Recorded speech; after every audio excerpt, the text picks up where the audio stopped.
Eli Marshall stared at the wedding photo resting on his office bookshelf. Him and Camille, 6 years ago, beaming with hope. Her smile, once a beacon of warmth, now felt like a veneer hiding secrets he could no longer ignore. He ran a finger along the glass frame, searching for the moment it all began to fall apart. Eli had built his design consultancy from the ground up in Seattle, sacrificing weekends and sleep.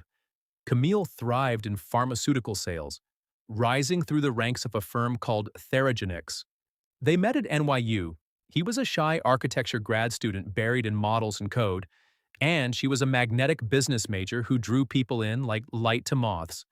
Their relationship had burned fast, maybe too fast. Another long night? Camille stood in the doorway, arms folded. Her voice carried the faint edge of annoyance. Eli looked up from the urban renewal blueprints sprawled across his desk. Client meeting tomorrow, just buttoning up revisions. She wore the jade blouse he'd gifted her months ago, one she once dismissed as not really my style. Funny, she wore it often now. "We don't see each other anymore, Eli," she said, stepping inside. "When was the last time we actually had dinner?" The irony was rich. For weeks, Camille had been the one returning late from strategy dinners and team offsites. Theragenix, she claimed, was restructuring territories. More dinners, more travel. "I just need to get through this Harbor Bay proposal," he offered. "After that, I'll breathe." "You said the same during the Crestlin Hotel crunch," she replied with a sigh, moving closer. A new perfume wafted in the room, spicy, unfamiliar. "I spoke with Miles today." His stomach nodded. Miles, his college roommate and the guy who introduced him to Camille at a party junior year. While Eli became a respected architect, Miles had job-hopped his way through finance, always landing on his feet thanks to family influence. "How is he?" Eli asked, uninterested. "He's regional director now at Viridian Health. They're opening new offices in Colorado." Camille perched on his desk. "They're designing a campus.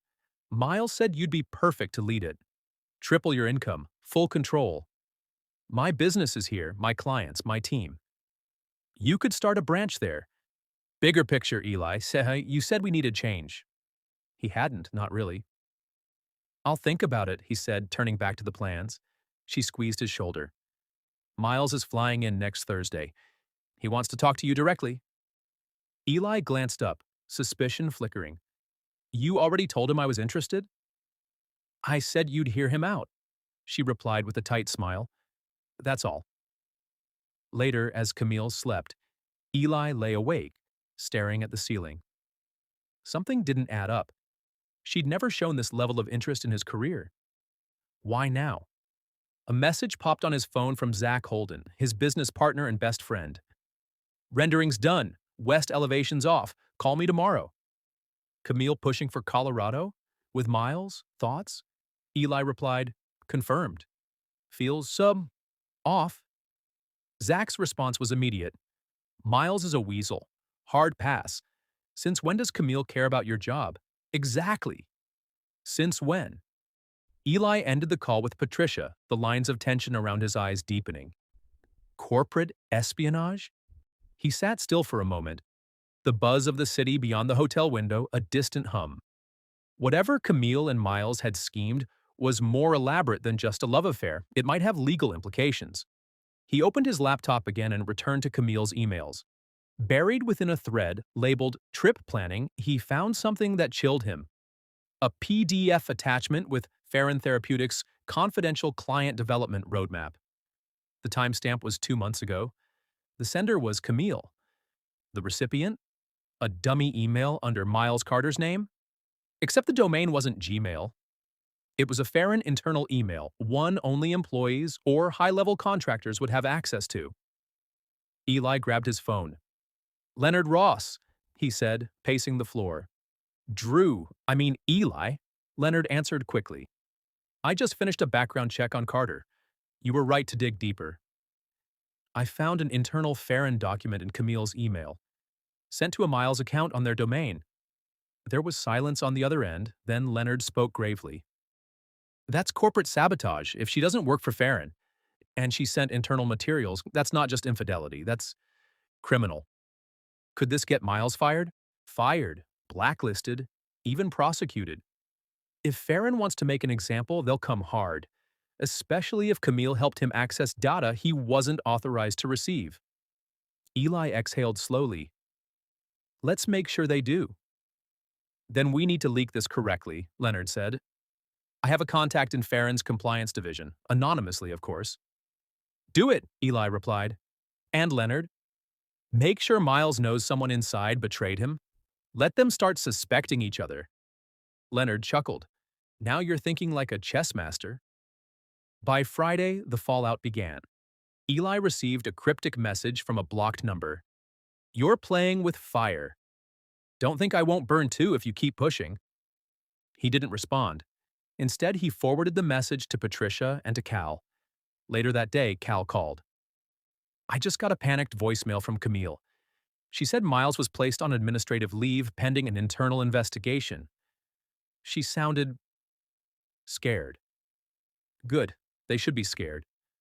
You're setting fire to everything, man. Just make sure you don't stand too close.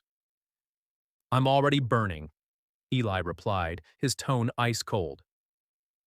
That evening, he walked into the penthouse apartment he used to share with Camille, invited by a scheduled building maintenance notice that Camille would assume was routine. But Eli had spoken with the property manager himself, arranging the key under the guise of securing a few remaining personal effects.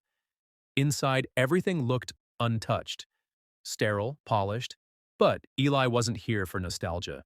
He moved straight to the bedroom closet where Camille stored a locked drawer in her vanity table. Using a small pry tool, he snapped it open. Inside were flash drives, a spare work phone, and a leather-bound notebook with scribbled initials and meeting dates. One entry stood out. M. Hotel Blueprint Access, 11:30 p.m. It was dated 3 weeks before the Farron email was sent. He photographed the page, took the phone, and pocketed a flash drive. On his way out, he passed a framed wedding photo. For a moment, he hesitated, then turned it face down. Back in the hotel, Eli powered on the spare phone. It was locked, but not well. He guessed the passcode, Miles' birth year followed by Camille's, an arrogant, sentimental choice. The phone opened. What he found was damning.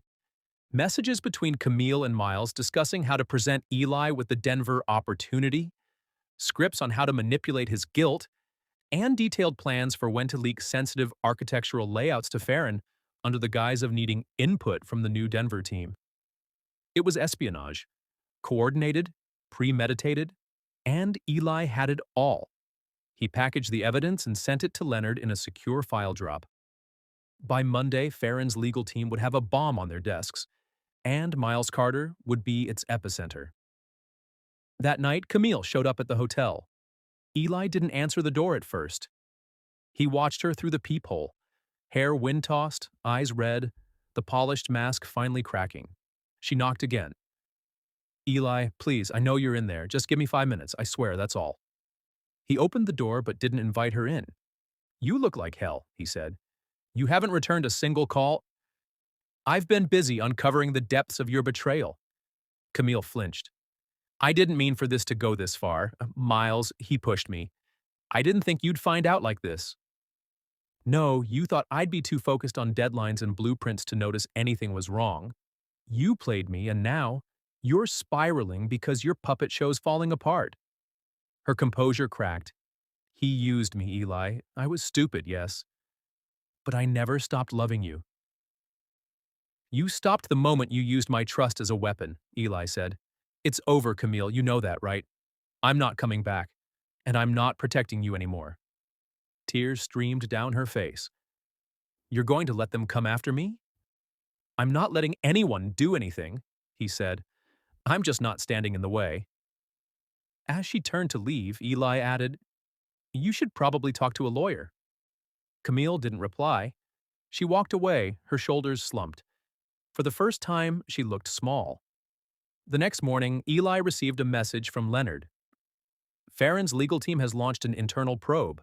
Miles has been suspended indefinitely. Camille's name came up. They're building a case. Phase 2 was in motion. Later, Cal sent a final update. Van, Camille's trying to call Nancy now, begging her to get you to stop. She's falling apart. Eli sat back in his chair, the Tokyo skyline glowing outside his window. He'd made it. New city. Clean slate. But the architect in him knew better. No matter how tall you build a new tower, the foundation matters most. And Camille? Camille had tried to build a future on deception. Now the structure was collapsing, and Eli Marshall wasn't about to save it. Detective Sophia Reyna's name lingered in Eli's thoughts long after he ended the call with Patricia. He sat at the small desk in his hotel suite, staring out at the flickering lights of Boston's skyline, the hum of the city a quiet contrast to the storm inside him. Espionage? That was a word out of thrillers, not his life.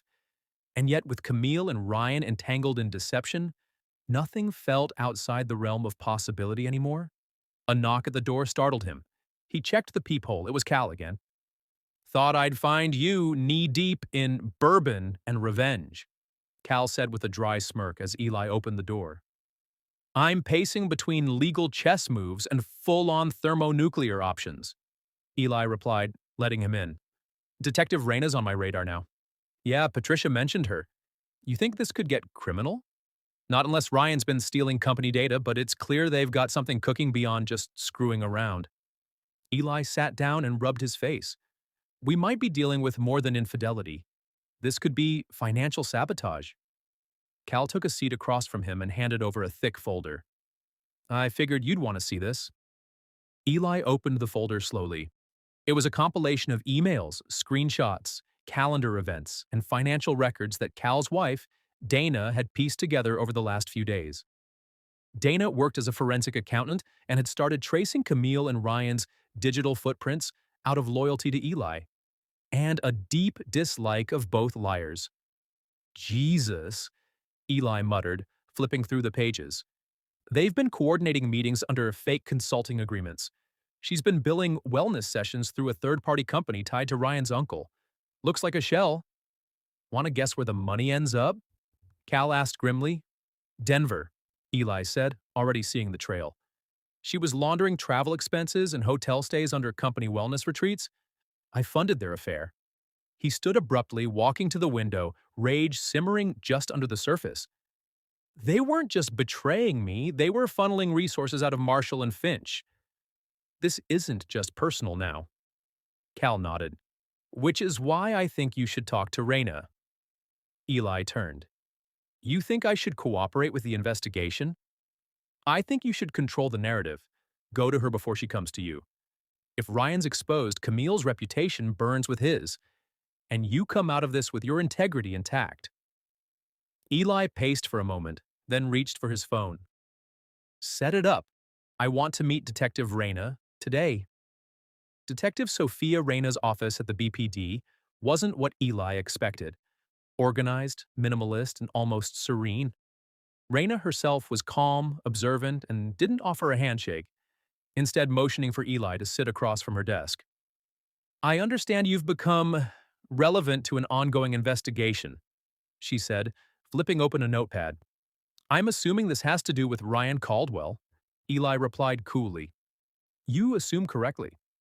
Mr. Caldwell is being looked at for internal data leaks involving one of his former employers, Ferris Global. But I'm interested in your connection. Your name popped up in some curious correspondence."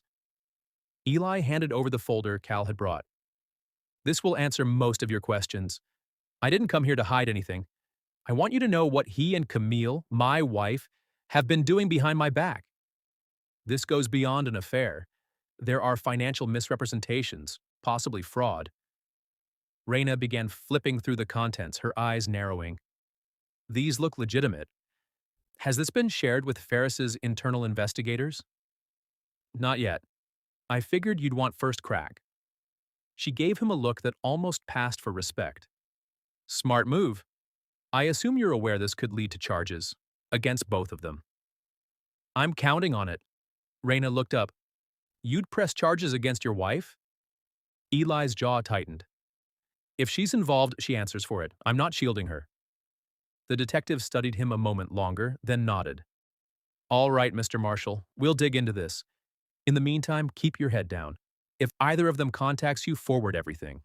And if you plan to leave the country, I'm headed to Japan next week, Eli interrupted. Temporary position with Miyamoto Design. Just a few months. Reina raised an eyebrow. Take it from someone who's seen a lot of train wrecks. Don't vanish completely. When this blows open, you might be the only witness we can rely on. Back at the hotel, Eli collapsed onto the bed, his muscles tense with everything that had unfolded. As much as he wanted vengeance, a small part of him felt hollow.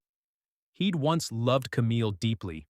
Now she was a stranger, a calculated, ruthless one. His phone buzzed again.